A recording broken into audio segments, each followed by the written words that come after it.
የጣሊያኑ ካቶሊክ የዓለማችን ዋና ፖፕ ፍራንሲስ ሕልፈትን ተከትለው በርካታ የሀገራት መሪዎች ሀዘናቸውን የገለጹ ናቸው።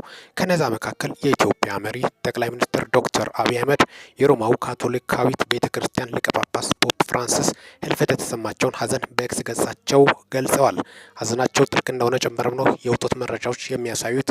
ሀዘናቸውን እንደገለጹላቸው ጭምርም ከዚህ በፊት በተለያዩ ጉዳዮችም ላይ ጠቅላይ ሚኒስትር ጋር እንደተገናኙ ጭምርም ነው። እሳቸው በዲፕሎማሲ ዙሪያም በዓለም ደረጃ ተጽዕኖ ፈጣሪ ከሆኑት ከሃይማኖት አባቶች መካከል አንዱ እንደሆኑ ጭምርም ታሪኮቻቸው ያሳያል። በተለይ ደግሞ በጣም በአሜሪካ መሪዎች ዘንድም ተጽዕኖ በመፍጠርም የታወቁ እንደሆኑ ጭምርም በዓለም ዙሪያ ካሉት በጣም ታላላቅ ሃይማኖት አባቶች መካከል አንዱ እንደሆኑና ተጽዕኖ ፈጣሪ እንደሆኑ ጭምርም ታሪካቸው ያሳያል። በተለይ እስራኤልም ሀዘኗን እንደገለጸች ጭምርም ነው። እኚህ ታላቅ አባትን በማጣታችን ጥልቅ ሀዘንን እንገልጽ እንወዳለን በማለትም ሀሳባቸውንም ሀዘናቸውንም መግለጻቸውም የታወቀ ነው። የፖፕ ፍራንሲስ ሕልፈትን ተከትሎ ጠቅላይ ሚኒስትር ዶክተር አብይ አህመድም ሀዘናቸውን እንደገለጹ የደረሱን መረጃዎች ያሳያሉ።